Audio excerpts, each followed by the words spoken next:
In this video, we're going to talk about the condensation of alcohols.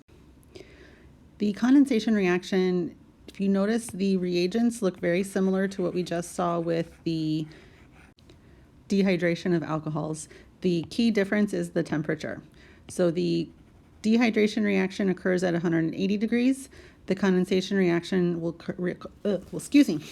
occur at 140 degrees. For this, you are going to need 2 alcohols.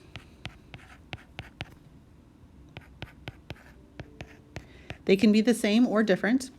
You're going to remove the OH from one of the alcohols and just the hydrogen from the other, and you will create a new bond from the carbon to the oxygen. So in this case,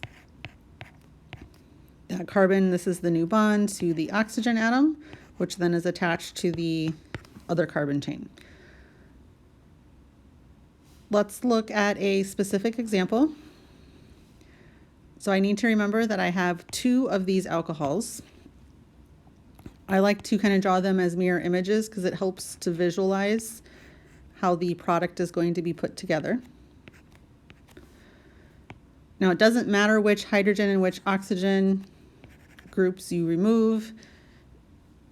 Overall, it's going to end up looking the same in the end. So this oxygen is now going to be attached to this carbon. So there is the left-hand side and the oxygen. That oxygen now is attached to the mirror image on the right.